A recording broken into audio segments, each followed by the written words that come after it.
Hello दोस्तों, कैसे हैं आप? मुझे ऐसा लग रहा है कि आप बहुत अच्छे से होंगे। कैप्टन बत्रा क्लासेस आपका स्वागत करता है। आज मैं आपको कैप्टन बत्रा क्लासेस के जो महान टीचर हैं इंग्लिश के, केसी त्रिपाठी सर, जो कि इसके फाउंडर भी हैं, डायरेक्टर भी हैं और काफ़ी अच्छा एक्सपीरियंस इनके पास है। बहुत दिनों से एनडीए और सीडीएस के बच्चों को पढ़ा रहे हैं। सर से कुछ ऐसी टिप्स मैं पूछता हूँ जिससे आपके पेपर में बचे हुए 4 से 5 दिन का आप इस टाइम पर इंग्लिश को कैसे तैयार करें। आपको सर से अगर थोड़ा-सा टिप्स आप सर दे देंगे, तो उसके तहत आपका 10 से 15 क्वेश्चन कैसे आप बढ़ा पाएँ। इस चीज़ों को जानकारी के लिए मैं केसी त्रिपाठी सर से रिक्वेस्ट करूँगा कि सर थोड़ा-सा आप लोगों को गाइड करें। काफ़ी दिनों से सर डिफेंस एरिया में पढ़ा रहे हैं, बच्चों को गाइड कर रहे हैं। प्लीज़ सर थोड़ा-सा बच्चों को। Thank you Vinod sir. सबसे पहले प्यारे बच्चों, आपको जय हिंद और आपके आगे आने वाले एग्जामिनेशन के लिए आपको शुभकामनाएं। ईश्वर करे कि आप सब सक्सेसफुल हो। देखिए, जो लास्ट फेज होता है एग्जामिनेशन का, उस समय सबसे जो बड़ी जो बात है, पढ़ाई लिखाई तो आप करें ही, सबसे बड़ी जो बात है वो ये है कि आप स्ट्रेस ना लें, क्योंकि स्ट्रेस लेने से आप अपने एग्जामिनेशन में ह्यूमन एरर यानी मानवीय भूल करते हैं। आते हुए सवाल जिनकी तैयारी आपने पूरे साल से की होती है, उन्हें आप गलत करके चले आते हैं। इसलिए सबसे पहला काम यह है कि आप कंसंट्रेट करिए। कंसंट्रेट करने के बाद आप इस समय लास्ट टाइम पे ज्यादा फोकस रिवीजन पे करें, क्योंकि जो कुछ आपने पढ़ा है अब उसमें बहुत कुछ ऐड करने की इस समय आवश्यकता नहीं है। आपने जो भी कंटेंट्स पढ़े हो इंग्लिश में, चाहे वो ग्रामर हो, वर्ड पावर हो, या आपका सेंटेंस इंप्रूवमेंट हो, इडियम फ्रेजेस हो, कोई सा भी एरिया हो, उन सारी चीजों को आप बढ़िया से रिवीजन करें। जितना पढ़ा उतना ही रिवीजन करें, क्योंकि एग्जामिनेशन में आप जानते हैं एनडीए में आपको 50% ही मार्क्स अचीव करने। इवन अगर आप 40% भी अचीव कर लेते हैं, then also you will be called for the SSB interview. तो ज्यादा रटने के लिए आप इस टाइम पर फोकस ना करें, ताकि आपको कोई डाउट ना हो, कोई कंफ्यूजन ना हो।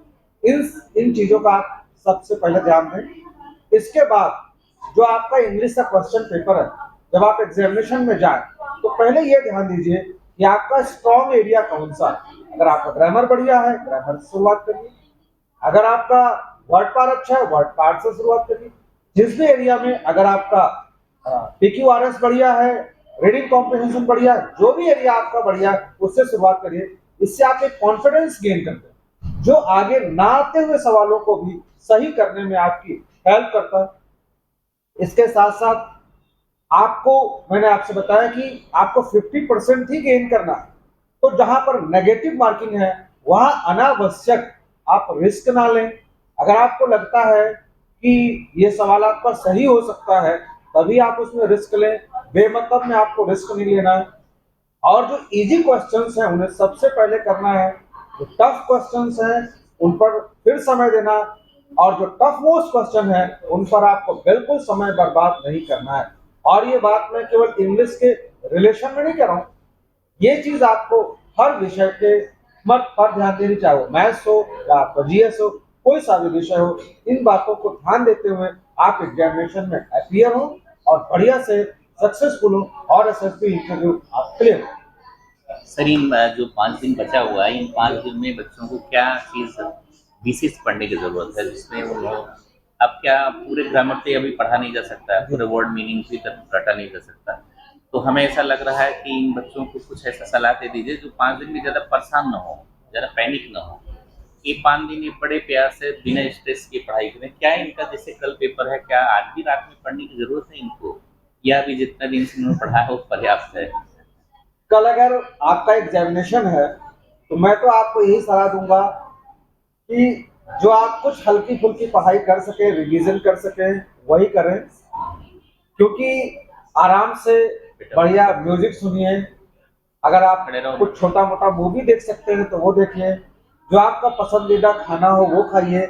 यानी मैंने आपसे शुरुआत में इसीलिए बोला था कि आपको स्ट्रेस बिल्कुल नहीं लेना, लेकिन इसका मतलब ये नहीं होता कि आप अपनी पढ़ाई को छोड़ दें। अपनी पढ़ाई कंटिन्यू करिए, रिवीजन पर फोकस करिए और सवाल लगाइए।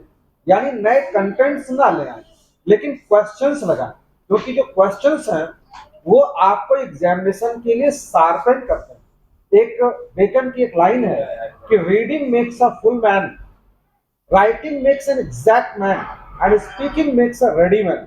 तो आपको इन सारी चीजों पर ध्यान देते हुए, क्योंकि आपको एग्जामिनेशन में, फिर से मैं आपसे कह रहा हूं कि एग्जामिनेशन में उस समय आप कितना कॉन्सेंट्रेट होकर के एग्जामिनेशन देते हैं, कितनी प्रिसाइजली, कितनी करेक्टली आप एग्जामिनेशन को हैंडल करते हैं, ये ज्यादा इंपॉर्टेंट है। आपने देखा होगा कई सारे बच्चे ऐसे हैं जो कम पढ़ते हैं, ज्यादा मार्क्स लाते हैं।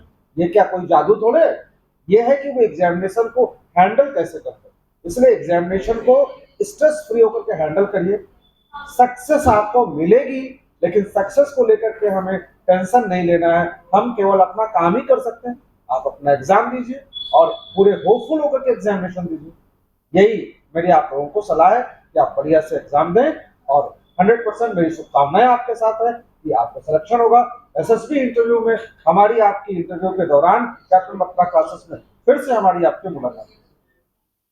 Thank you very much sir, जो इन बच्चों को सलाह दिया और बहुत अच्छा आपने इन्हें बताया कि 5 दिन में क्या करें। बच्चे बस इसी के लिए मैं सर से रिक्वेस्ट कर रहा था, कल ही मैं आपको वीडियो देता, लेकिन कल मैं आपको मैथ का और साइंस के टीचर से मिलवाया था, और आज सर से आपने इंग्लिश बहुत मेजर प्रॉब्लम होता है बच्चों का, जब वो इंग्लिश देने जाते हैं तो बहुत सारी समस्याओं को फेस करते हैं। Thank you very much for जय वॉचिंग। जय हिंद।